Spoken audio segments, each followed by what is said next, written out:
को लेकर बवाल। बजरंग दल पर बैन की बात पर गरमाई सियासत। नफरत फैलाने वाले संगठन पर बैन के साथ कमलनाथ। नरोत्तम मिश्रा ने कमलनाथ से पूछा, हनुमान भक्त कमलनाथ पहली डाक से बताएं अपनी राय। कर्नाटक में कांग्रेस मैनिफेस्टो में बजरंग दल पर बैन की बात। पीएम मोदी के बयान पर सीएम बघेल का पलटवार। कहा, झूठ बोलते हैं पीएम, हमने बजरंग बली नहीं बजरंग पर बैन की बात कही। बजरंग दल विवाद के बीच भोपाल में संघ और बीजेपी की बड़ी बैठक। विवाद को लेकर संघ ने लिया फीडबैक। सरकार और संघ के कामकाज पर भी चर्चा।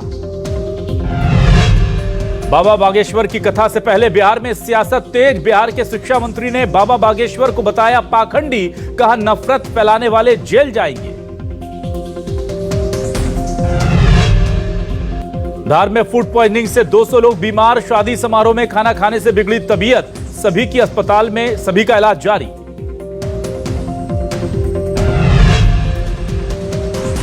रूसी राष्ट्रपति पुतिन के सरकारी दफ्तर पर ड्रोन से हमला। रूस ने हमले को बताया आतंकी हमला। कहा, ऐसा बदला लेंगे कि दुनिया देखेगी। यूक्रेन को लेकर दिया बयान।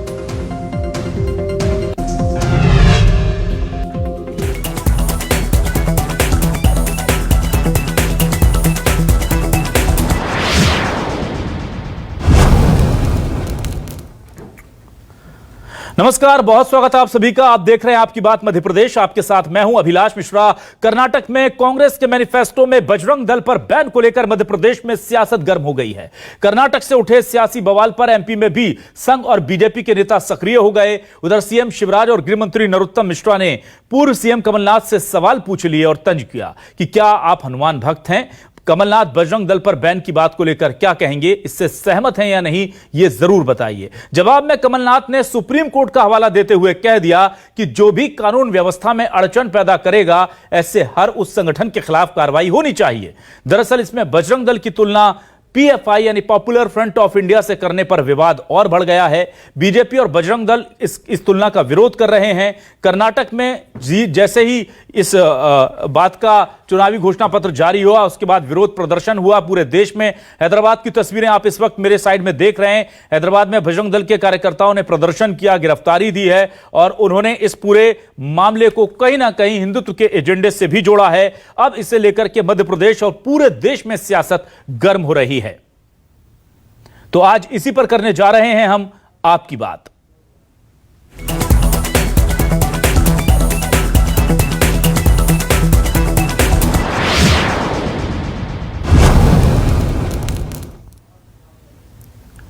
तो कर्नाटक में कांग्रेस ने अपना मैनिफेस्टो जारी किया और मैनिफेस्टो जारी कर उसमें कहा गया है कि अगर वो सत्ता में आते हैं तो बजरंग दल पर बैन लगाया जाएगा, क्योंकि ये कम्युनल टेंशन पैदा करने वाली संगठन है, ऑर्गेनाइजेशन है।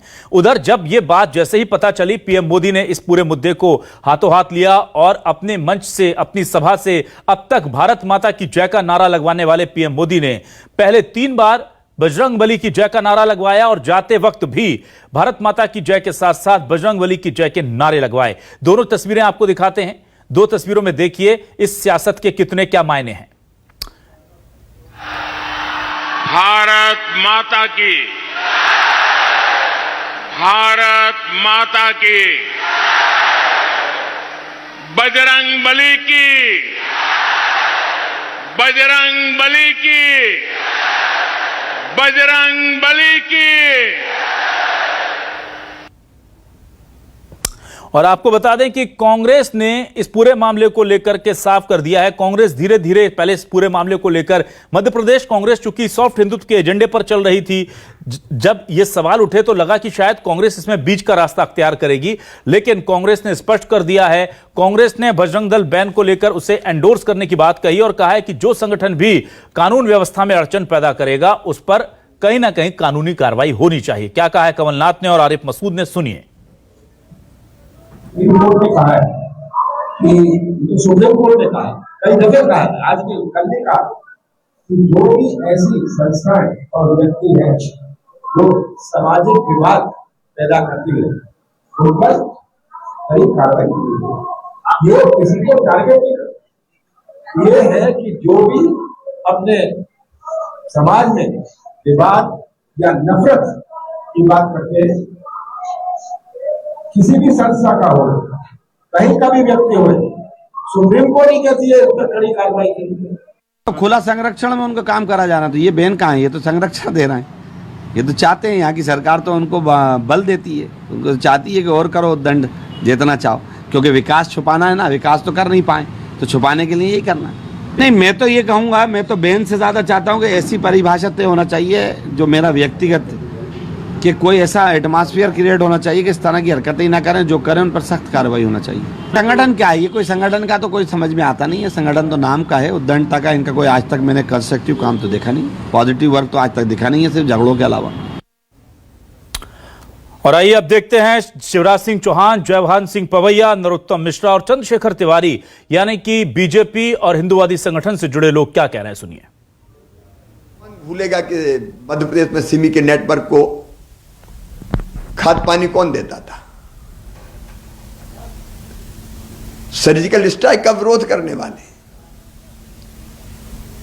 आतंकवादियों को महिमा मंडित करने वाले अब बजरंग दल पर प्रतिबंध लगाने की बात कर रहे हैं। कमलनाथ जी बड़े हनुमान जी के भक्त बनते हैं। प्रतिबंध बजरंग दल पर लगाने की बात कांग्रेस कर रही है,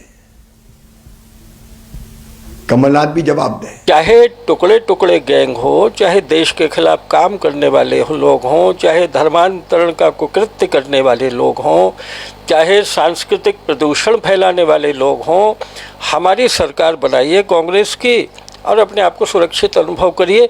हम बजरंग दल पर प्रतिबंध लगा रहे हैं।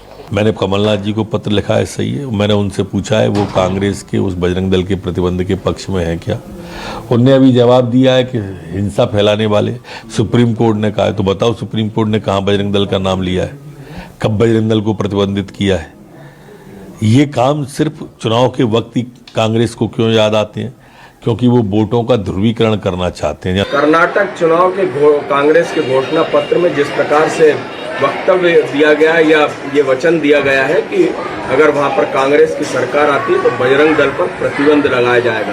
मैं बजरंग दल का पूर्व जिला सह संयोजक होने के नाते कांग्रेस को चेतावनी देता हूं कि बजरंग दल एक राष्ट्रवादी संगठन है। और आइए अब देखते हैं कि आखिर क्या है हमारे सवाल आपको दिखाते हैं और फिर इस डिबेट को आगे बढ़ाएंगे। कर्नाटक में कांग्रेस आएगी तो बजरंग दल पर बैन लगाएगी। बीजेपी ने बजरंग दल को बजरंग बली से जोड़ा, कांग्रेस को बताया हिंदुत्व की राह का रोड़ा। शिवराज बोले गलत है पीएफआई से बजरंग दल की तुलना। हनुमान भक्त कमलनाथ बताएं क्या है उनकी भावना।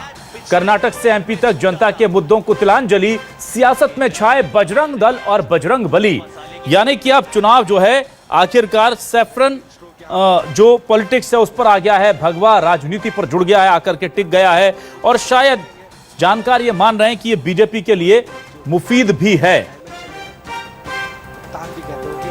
तो आइए रुक करते अपने खास मेहमानों का। मेरे साथ जुड़े हुए हैं कुछ खास मेहमान, तारुफ करा देता हूं आपका अपने मेहमानों से एक एक कर। मेरे साथ जुड़े हुए हैं बीजेपी से वरिष्ठ नेता प्रदेश मंत्री संगठन से राहुल कोठारी जी, बहुत स्वागत करता हूं राहुल कोठारी जी, आपका हमारे इस खास डिबेट शो में स्वागत है आपका। कांग्रेस से वरिष्ठ नेता प्रवक्ता स्वदेश शर्मा जी मेरे साथ जुड़े हुए हैं। स्वदेश जी वेलकम टू माय शो। इसके अलावा मेरे साथ जुड़े हुए हैं आम आदमी पार्टी से प्रवक्ता रमाकांत पटेल साहब। रमाकांत पटेल जी बहुत बहुत स्वागत है सर आपका हमारे इस खास डिबेट शो में। और आज बजरंग दल के प्रांत प्रचार प्रमुख जितेंद्र चौहान साहब को हमने आमंत्रित किया है।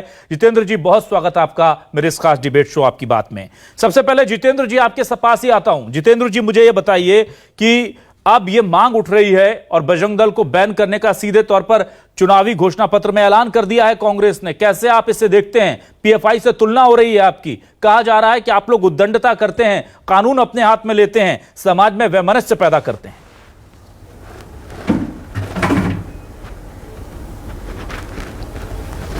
बिल्कुल, जिनको राम में विश्वास नहीं है, जो राम जी को कोर्ट में कह रहे हैं कि राम काल्पनिक पात्र हैं, जब जिनको राम में विश्वास नहीं है तो बजरंग बली में कहां से होने वाला उनको विश्वास?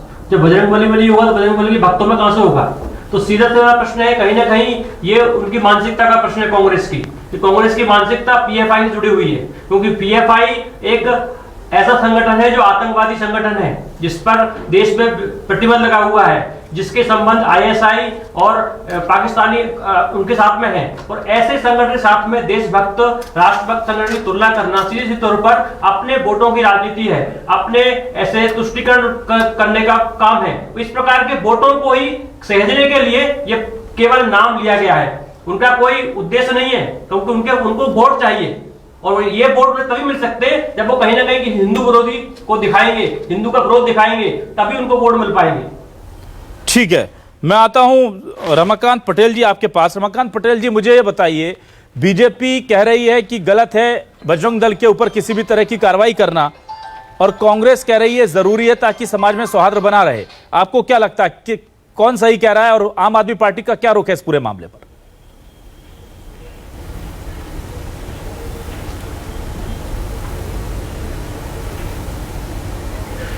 सकता है आम आदमी पार्टी की जो राजनीति है वो ये है कि लोगों की बेहतरी के लिए काम करना। आम आदमी पार्टी जब चुनाव में जाती है तो बिजली, पानी, स्कूल, अस्पताल की बात करती है।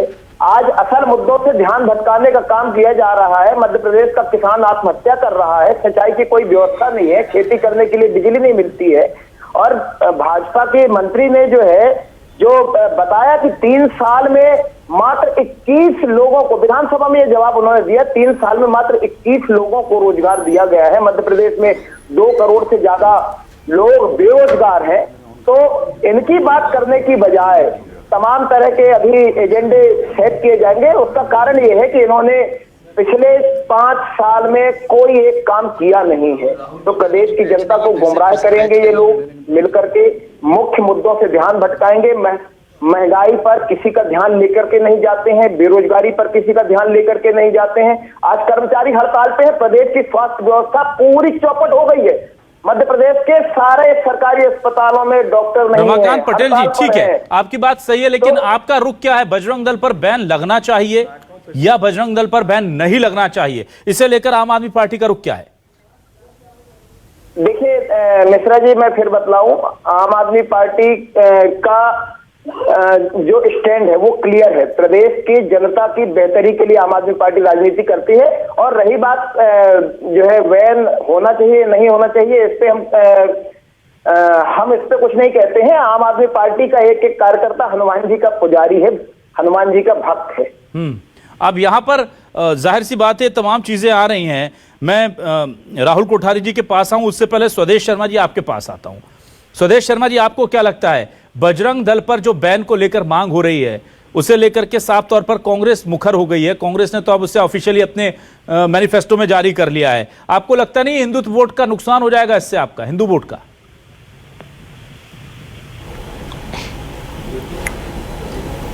देखिए, पहली बात तो ये मान लीजिए आप कि कांग्रेस ने कभी कुर्सी के लिए काम नहीं किया। अगर किया होता तो देश में चाय बनाने वाला व्यक्ति प्रधानमंत्री नहीं होता। हम संवैधानिक लोग हैं, संविधान की रक्षा करना हमारा दायित्व है, हमारा धर्म है, हमारा कर्तव्य है, और हम विश्व के सबसे बड़े लोकतांत्रिक देश हैं।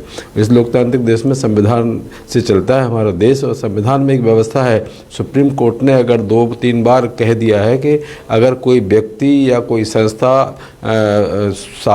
जो अपना प्यार, सौहार्द को बिगाड़ने का काम करता है, नफरत घोलने का काम करता है, निश्चित उस पर कठोर कार्रवाई होनी चाहिए। हम उसके पक्षधर हैं कि ऐसे लोगों पर कार्रवाई जरूर की जानी चाहिए। अब रहा सवाल ये, आज जो बजरंग दल का सुप्रीम कोर्ट ने संस्थाओं के लिए कहा, लेकिन बजरंग दल का नाम नहीं लिया गया। बात बजरंग दल की नहीं है, बात किसी भी इस तरह के संगठन की बात है।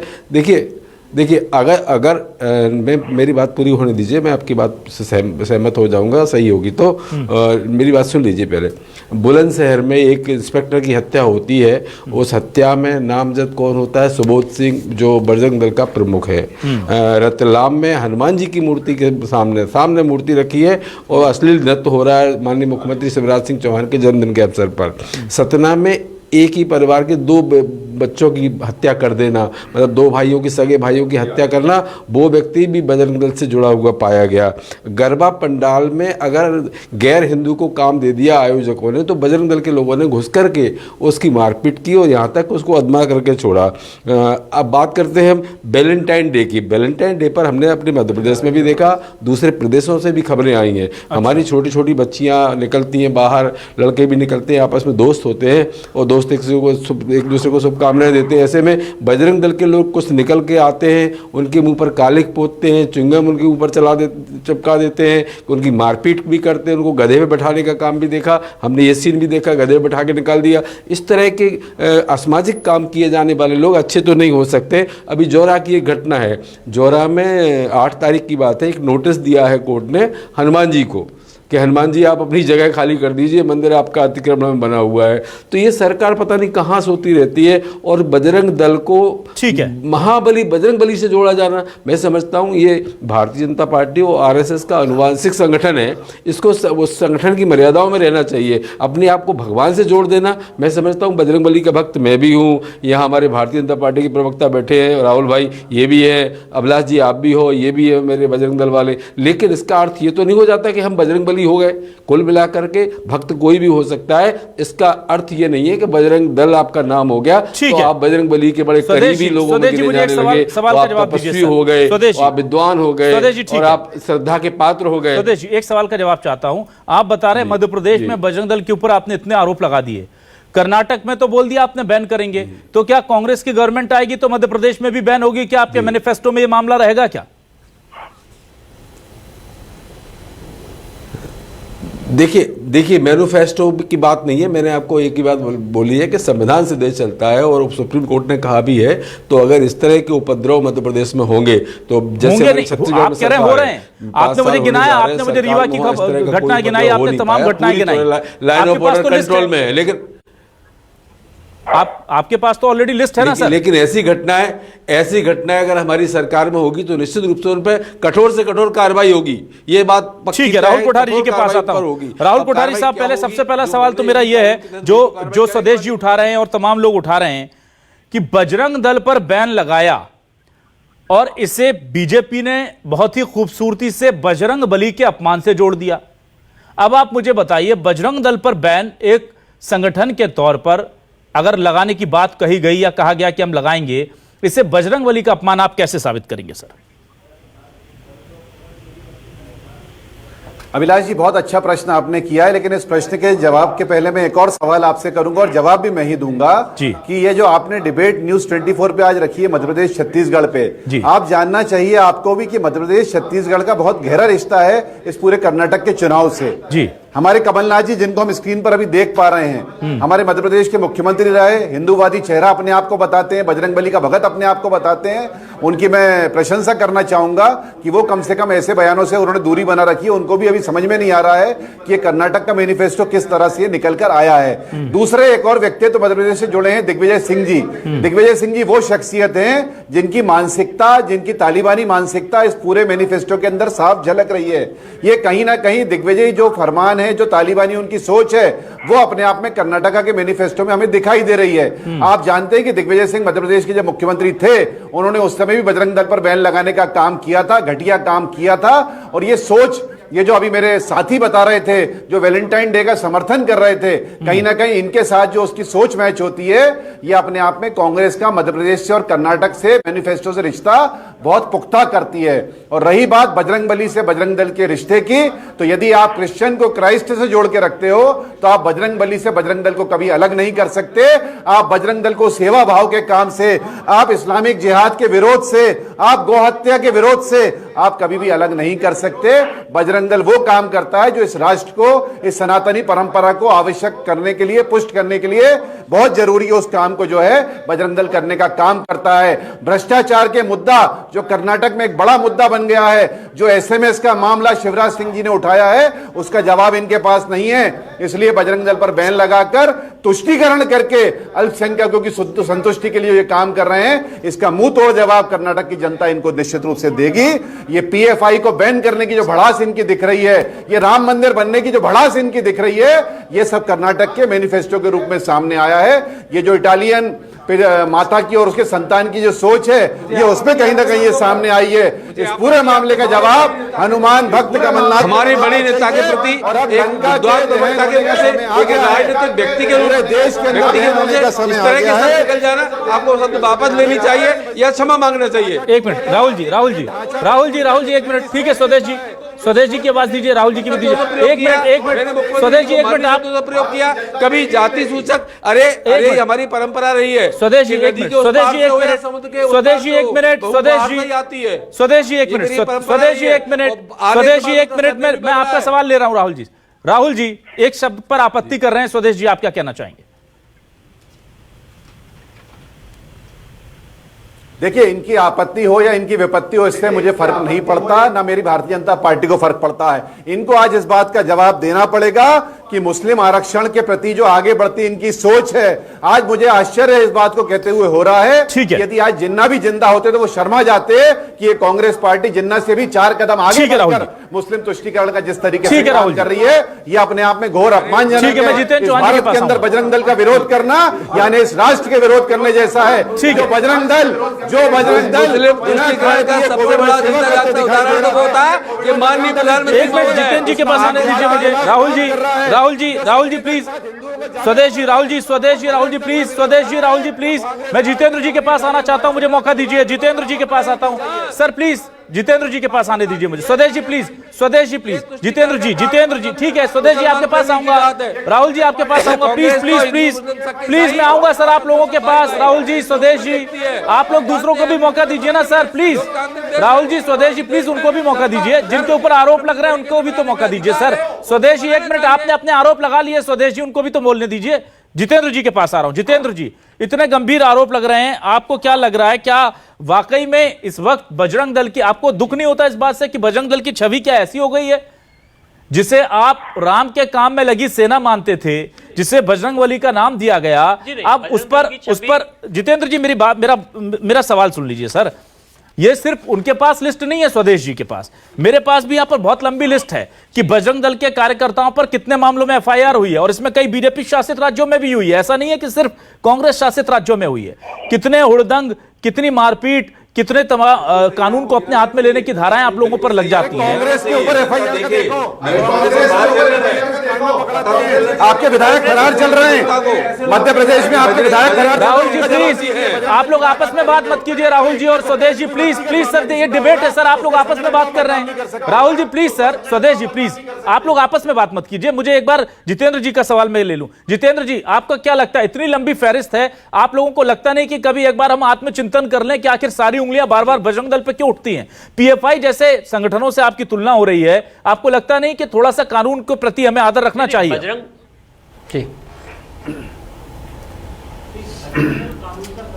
नहीं, बजरंग दल कानून का सम्मान करता है, संविधान के दायरे में रहकर काम करता है। और रही बात व्यक्तिगत कार्यकर्ताओं के किसी प्रकरण की, तो अभी आप इंदौर का ही अभी प्रकरण है, कांग्रेसी नेता को सजा हुई है, कांग्रेसी नेता को, तो आप कांग्रेस को आप बैन लगा देंगे क्या? जी लगा दीजिए बैन कांग्रेस पे, हम भी मांग करते कांग्रेस बैन लगाना चाहिए। अभी 5 दिन पहले सजा हुई है कांग्रेसी एक नेता को, मंत्री, पूर्व मंत्री के भतीजे थे कांग्रेसी नेता को, ठीक है। तो अब इस प्रकार के प्रकरण कोई व्यक्तिगत हो सकते हैं, लेकिन संगठन तो नहीं है ना उसके लिए उत्तरदायी, संगठन नहीं है। संगठन का साफ स्वच्छ छवि है, देश की छवि है, देशभक्त की छवि है, राष्ट्रभक्त की छवि है। और बात आती है, दर्द इसलिए हो रहा है कि जब पीएफआई जैसा ऐसा संगठन जो एक आतंकवादी संगठन है, जो एक आईएसआई से जुड़ के काम कर रहा है, देश विरोधी काम कर रहा है, जिसकी देश में प्रतिबंध लगा हुआ है, उससे तुलना आप बजरंग दल की कर रहे हैं, जो राष्ट्रभक्त संगठन है, जो युवाओं के लिए काम करता है, युवाओं को प्रेरित करता है और समाज की सेवा का काम कर रहा है, उसके तुलना आप कर रहे हैं। तो कहीं ना कहीं सीधी मानसिकता है कि उनको खुश करना है, किसको? अपने धर्म विशेष के वोटरों को, बस, और कोई उसका उद्देश्य नहीं है। उनको उस पक्ष के वोट चाहिए, उनको कहीं ना कहीं डर लगा कि हमें अब शायद वहां सत्ता में आने में दिक्कत हो रही है, इसलिए ये लाइन लाई गई है। इसके अलावा कोई उसका अर्थ नहीं है कहीं भी कोई। बजरंग दल तो इसके पहले भी सरकार तो उनकी थी ना, राजस्थान में है, छत्तीसगढ़ में है, अभी तक कहां सो रहे थे? अगर ऐसा था बजरंग दल में कुछ भी, तो ये कर्नाटक में क्यों आया? इसके पहले राजस्थान, छत्तीसगढ़, हिमाचल, वहां लगा देते प्रतिबंध। दिग्विजय सिंह की सरकार रही 10 साल, वो लगा देते। वो तो बोलते थे कि बजरंग दल बम बनाता है, लेकिन आज तक कभी सिद्ध नहीं कर पाए 10 साल में। ठीक है, सिद्ध कर पाए तो बता दें। ठीक है, रमाकांत जी आपके पास आता हूं। रमाकांत जी, बजरंग दल की पीएफआई से तुलना एज अ न्यूट्रल पर्सन या एज अ आम आदमी पार्टी, कांग्रेस और बीजेपी से हटकर के, क्योंकि आप एक अपना वजूद रखती है आपकी पार्टी, मैं आपसे जानना चाहता हूं, क्या आप इसे जायज मानते हैं? क्या आप दोनों को एक ही चश्मे से देखते हैं? जो पीएफआई कर रहा है ठीक वैसा ही बजरंग दल कर रहा है, या आपको लगता है कि नहीं, ये ज्यादा हो गया है, पीएफआई आतंकी संगठन है, बजरंग दल पर कम से कम इस तरह के आरोप नहीं लगने चाहिए? देखिए मिश्रा जी, मैं फिर बतलाऊं, आम आदमी पार्टी की राजनीति अलग है। हम संविधान में रह करके काम करने वाले लोग हैं, संविधान के हिसाब से चलने वाले लोग हैं। दूसरी बात ये कि अभी आप देखिए ना मध्य प्रदेश की क्या स्थितियां हैं या देश की क्या स्थिति है। जो देश में देश का नाम पूरी दुनिया में रोशन करने वाली बेटियां हैं, महिला पहलवान हैं, उनको कहां भेजा गया है? आप देखिए वो सड़कों पे हैं, कई दिनों से सड़कों पे हैं, उनको न्याय नहीं मिल रहा है क्योंकि वो भाजपा सांसद है। उस पर कोई बात नहीं होती है, उस पर कोई संगठन बात नहीं करता है। तो ये तो बड़ा दुखद है। आम आदमी पार्टी की राजनीति साफ है। देखिए मध्य प्रदेश के सभी कर्मचारी हड़ताल पे, पंचायत के कर्मचारी हड़ताल पे, पढ़ाने वाले शिक्षक हड़ताल पे, आशा कार्यकर्ता हड़ताल पे, आंगनबाड़ी कार्यकर्ता हड़ताल पे, डॉक्टर हड़ताल पे, और यहाँ पर अभी ओला गिरा, बेमौसम बारिश हुई, फसल बर्बाद हो गई, किसी को कोई मुआवजा नहीं।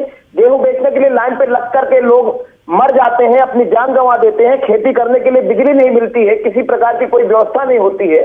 ठीक है। तो इस तरह की राजनीति से आम आदमी पार्टी इत्तेफाक रखती है जो जनता के हित में हो। ठीक है, मैं आता हूं वापस स्वदेश शर्मा जी आपके पास। स्वदेश जी, भले ही कर्नाटक में आपको यह फायदा मिलेगा नहीं मिलेगा ये तो वक्त बताएगा।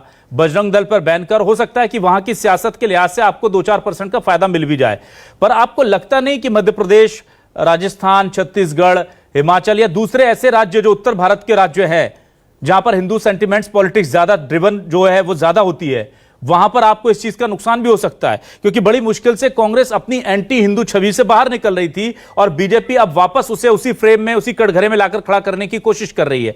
तो आपको लग नहीं रहा है कि अगर ये कर्नाटक में थोड़ा बहुत फायदा दे भी जाएगा तो इधर बाकी राज्यों में बड़ी दिक्कत होगी इससे? अभिलाष जी, भारतीय जनता पार्टी बौखलाई हुई है। अभिलाष जी, भारतीय जनता पार्टी बौखलाई हुई है। आप बौखलाई इसलिए है कि 1 दर्जन पूर्व विधायक और 6 वर्तमान विधायक और 150 बड़े बड़े नेताओं ने कर्नाटक में भाजपा छोड़ी, जिसमें 90% लोगों ने कांग्रेस की सदस्यता ली। मध्य प्रदेश की बात करें तो मध्य प्रदेश छत्तीसगढ़ जब एक था, नंद कुमार साय जी भाजपा के अध्यक्ष हुआ करते थे, केंद्र में मंत्री रहे, 6-6 बार विधायक रहे। ऐसे व्यक्ति ने कांग्रेस ज्वाइन कर ली तो ये बहुत बड़ा झटका है। मतलब आदिवासियों का सबसे बड़ा चेहरा अगर कोई है तो नंद कुमार साय है, मध्य प्रदेश छत्तीसगढ़ दोनों को मिला लिया जाए तो। और वो कांग्रेस में आया तो ये बौखलाई हुई है, इसलिए अपने मुद्दों से भटकाने के लिए ये मुद्दे को उठा लिया। जबकि धर्म हमारा निश्चित रूप से बड़ा व्यक्तिगत मामला है। माननीय कमलनाथ जी ने 108 फुट के हनुमान जी की मूर्ति का निर्माण कराया, पर उस पर कभी राजनीति नहीं की। वो हनुमान भक्त हैं पर प्रदर्शित नहीं करते। अब प्रदर्शित, अब आजकल मुख्यमंत्री बने तब से ये चर्चा का विषय हो गया। इसके पहले लोगों को पता ही नहीं था कि 108 फुट की लंबाई की मूर्ति का निर्माण माननीय कमलनाथ जी ने कराया है। अब ये बात करते हैं, अभी मेरे बजरंग दल के साथी ने एक बात कही थी कि भाई कांग्रेस में एक व्यक्ति को सजा हुई है, तो सुन लीजिए आप, कांग्रेस में जिसको भी सजा हुई है, हमने सरकार में रहते हुए भ्रष्टाचार लोगों को जेल में डालने का काम किया है, कांग्रेस को से बाहर करने का काम किया है। आपकी बात करें तो आपके विधायक है कुलदीप सिंह सेंगर, हत्या करते, रेप के बाद फिर पार्टी में अभी बने हुए हैं। ब्रजेश सिंह है, धनंजय सिंह है, डॉक्टर उदयभान सिंह है, अशोक चंदेल है, विनीत सिंह है, ब्रजभूषण सिंह है, चुलबुल सिंह है, सोनू सिंह है, मोनू सिंह है, अजय सरपाठी है, बिंटू है, रानी सिंह है। ठीक है सर, बहुत लंबी लिस्ट है, लेकिन एक बात मुझे बताइए स्वदेश शर्मा जी, सारे लोग हमने बता दिए ये एक हत्या वाले नहीं है। हाँ। इनने बहुत सारी हत्याएं की हैं। ठीक है स्वदेश शर्मा जी, तो अभी स्वदेश शर्मा जी एक सवाल, मेरा एक सवाल, स्वदेश जी एक सवाल ले लीजिए, स्वदेश जी एक सवाल ले लीजिए, स्वदेश जी स्वदेश जी की आवाज प्लीज मुझे थोड़ा बड़ा कर देंगे प्लीज। स्वदेश जी एक सवाल ले लीजिए प्लीज। स्वदेश जी, मेरा सवाल यह है जो मेरे साथी ने उठाया था अभी, मेरे गेस्ट ने, कि अगर इतनी ही खराब है बजरंग दल तो आपकी जहां जहां सरकार है छत्तीसगढ़ में बैन क्यों नहीं कर देते, हिमाचल में बैन क्यों नहीं कर देते, और भी कई राज्यों में, वहां पर आप बैन क्यों नहीं कर देते? कर्नाटक में चुनाव से पहले ही आपको क्यों याद आता है कि बजरंग दल बहुत अच्छा सवाल किया, ऐसा संगठन बहुत अच्छा सवाल किया जी, बहुत अच्छा सवाल अभिलाष जी, आपने बहुत अच्छा सवाल किया, धन्यवाद देता हूं आपको। आपने आज माननीय मुख्यमंत्री भूपेश बघेल जी का बयान भी सुन लिया होगा। वहां जब से सरकार आई है लाइन ऑफ ऑर्डर पूरी तरह कंट्रोल में है, ना कोई बजरंग दली ना कोई इस तरह का उपद्रवी लोग, कोई भी व्यक्ति वहां कुछ कर नहीं पा रहा है। अगर कर पा रहा है तो उसमें सख्त से सख्त कार्रवाई हो रही है, और अगर नहीं हो पाएगी तो आगे भी जाके अगर जो जरूरत पड़ी तो निश्चित रूप से जो जरूरत पड़ेगी कठोर से कठोर कार्रवाई होगी। जहां जहां कांग्रेस की सरकार है वहां लाइन ऑफ ऑर्डर बना हुआ है। यहां की बात करें तो बेटियों की बात करते हैं, रोजाना लाडली लक्ष्मी की बात करते हैं, लाडली लक्ष्मी को गोलियों से भून दिया जाता है मध्य प्रदेश में। आज बात करते हैं एनसीआरबी के आंकड़े की, तो महिला उत्पीड़न चरम पर है, एक नंबर पर है देश भर में। ऐसी स्थिति मध्य प्रदेश की है और कुल मिलाकर के लाइनों पर बिगड़ा हुआ है। आप मुद्दा इसलिए उठा रहे, आम आदमी पार्टी के व्यक्ति ने, प्रवक्ता ने बहुत अच्छी आवाज उठाई थी, उस आवाज को आपने सुना नहीं, जनता को सुनने नहीं दिया कि सारे मुद्दों से भटकाने की बात हो रही है। आज हम देख रहे हैं, आंकड़े देख लीजिए आप, कम से कम 1200 लोगों पर एक डॉक्टर है, और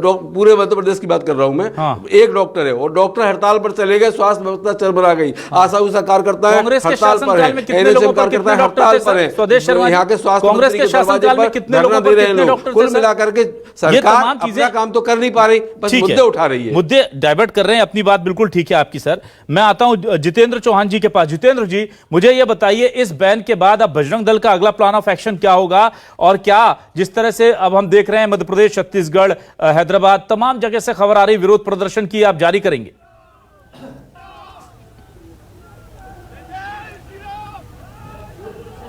जी, विरोध प्रदर्शन केवल कर्नाटक और दिल्ली जैसे केंद्रों पर हो रहे हैं, मुख्य केंद्रों पे, बाकी अभी कहीं जगह ऐसा कोई निर्णय नहीं लिया गया है विरोध प्रदर्शन करने का। और बात करते हैं कि जिस प्रकार से पीएफआई से ही तुलना करी गई है, क्यों की गई है? क्योंकि षड़तंत्र जुड़ा नारा पीएफआई ने लगाया था और राजस्थान के अंदर सबसे ज्यादा लगा हुआ था, वो घटना भी घटी हुई थी, और उसके बाद उसका सबसे ज्यादा विरोध बजरंग दल ने किया था और कानूनी तरीके से किया था, और कहीं ना कहीं वो कांग्रेस को चुभ रहा था, इसलिए कहीं ना कहीं इसी तरीके से उसका नाम लाया गया है। और बजरंग दल तो हमेशा समाज का काम कर रहा है, करता रहेगा। कल ही की घटना है, भोपाल के अंदर गायों से भरा एक ट्रक पकड़ा गया है। तो ये काम हम करते हैं, इसके लिए हमें किसी की दिखाने की आवश्यकता नहीं है। सेवा का काम है, समाज का काम है, हिंदू बहन बेटी की रक्षा काम करते हैं, लगातार करते हैं, 24 घंटे करता है बजरंग दल। ठीक है, ये काम।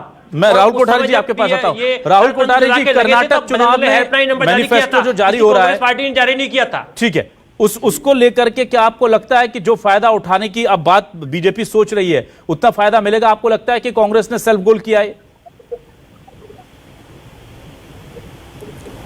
देखिए, निश्चित रूप से अपने आप में राजनीति को राजनीति के तरीके से किया जाता है, और राजनीति में यदि सामने वाला आपको स्पेस दे रहा है गोल करने का, तो कोई भी इंतजार नहीं करता है। आप इस बात को समझने का प्रयास करिए कि कांग्रेस पार्टी जो आकंठित भ्रष्टाचार में डूबी हुई पार्टी है, जिसका बड़ा फाइनेंशियल सिस्टम जो है अपने आप में अलग अलग राज्यों से चलता है, जिसमें कमलनाथ जी को भी हम सब जानते हैं कि उनका राहुल गांधी से और प्रियंका गांधी से कौन सा इन्वेस्टमेंट का रिश्ता है, वो कांग्रेस पार्टी अपने आप में यदि सोच में इस तरह की चीजें ला रही है, तो कहीं से मूल मुद्दों को भटकाने की कोशिश उनकी है, हमारी नहीं है। आप जानते हैं, विनाशकाले विपरीत बुद्धि, जिस तरीके से अब लंका के दहन होने का समय आ गया है, लंका के स्वाहा होने का समय आ गया है, कांग्रेस पार्टी के इस देश से समाप्त होने का समय नजदीक आ रहा है, उसको देखते हुए इस तरह के फैसले लगातार ये करेंगे, क्योंकि कांग्रेस का गठजोड़ जो है अपने आप में इस्लामिक जिहादियों के साथ है, गो हत्यारों के साथ है, इसलिए इनकी सोच कहीं ना कहीं उनके वोट कबाड़ने की है, उस पूरे भ्रष्टाचार के मुद्दे को बुलाने की है। लेकिन इसमें गलती ये हो गई कि इन्हें मालूम नहीं था कि कहीं ना कहीं छोटी सी डाली हुई मैनिफेस्टो की पंक्ति कभी कभी बड़ा इशू बन जाती है, और बड़ा इशू तो बनना ही है, क्योंकि हनुमान जी की पूंछ में जो लगा है, आप जानते हो, तो आग तो लंका में लगनी ही लगनी है, रुकने नहीं वाली। कांग्रेस इस पूरी आग में स्वाहा होकर रहेगी। बजरंग बली का प्रतिरूप बता रहे हैं, ये भी आप ठीक नहीं कर रहे हैं, पर ठीक है, आपके पास अधिकार है, आप जोड़ सकते हैं कहीं भी कुछ भी, वो ठीक है। बजरंग दल पर बैन की बात हुई है, बजरंग बली को लेकर कोई एक भी शब्द नहीं कहा गया। मैं आता हूं प्रवक्ता आम आदमी पार्टी के पास। आम आदमी पार्टी प्रवक्ता रमाकांत पटेल जी, मुझे ये बताइए, एक मिनट, समय खत्म है, स्वदेश जी समय खत्म है, स्वदेश जी समय खत्म है, स्वदेश जी समय खत्म है, स्वदेश जी समय खत्म है, प्लीज मुझे आम आदमी पार्टी के पास आने दीजिए। स्वदेश जी प्लीज, आपको बजरंग बली की कसम है, प्लीज स्वदेश जी, प्लीज स्वदेश जी, आपको बजरंग बली की कसम है, प्लीज रुक जाइए सर, उन्हें भी बोलने दीजिए सर। रमाकांत पटेल जी, मुझे ये बताइए, रमाकांत पटेल जी, मुझे ये बताइए, क्या आपको लगता है कि पॉलिटिक्स अब हिंदू मुस्लिम राम हनुमान इसी पर केंद्रित रहेगी, या आप जो चाह रहे हैं, आप जो कह रहे हैं कि विकास पर आ जाए, वो आ पाएगी? बहुत संक्षेप में सर।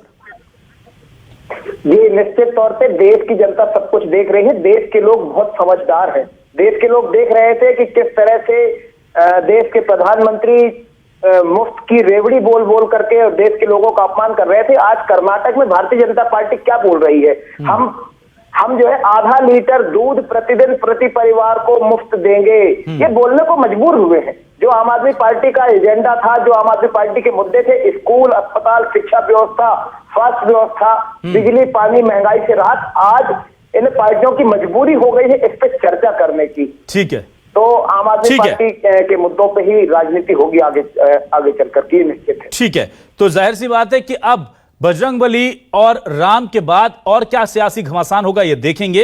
लेकिन चुनावी रेवड़ियां, मुफ्त की रेवड़ियों को लेकर जो बात कही जा रही थी, कर्नाटक चुनाव में सभी लोग एक ही पटरी पर आ गए। कोई 1000, कोई 2000, कोई 1500, कोई 2500 रुपए देने की बात कर रहा है। यानी कि विकास से आगे चुनावी रेवड़ियां चल रही हैं, विकास से आगे हिंदुत्व के मुद्दे चल रहे हैं, और वे कितना चुनाव में असर दिखाएंगे देखा जाएगा। बहुत बहुत शुक्रिया राहुल कोठारी साहब, स्वदेश शर्मा जी, जितेंद्र चौहान जी और रमाकांत पटेल साहब, चारों मेहमानों का मेरे साथ जुड़ने के लिए, आप सभी का वक्त देने के लिए बहुत बहुत शुक्रिया। दर्शकों को शुक्रिया, नमस्कार।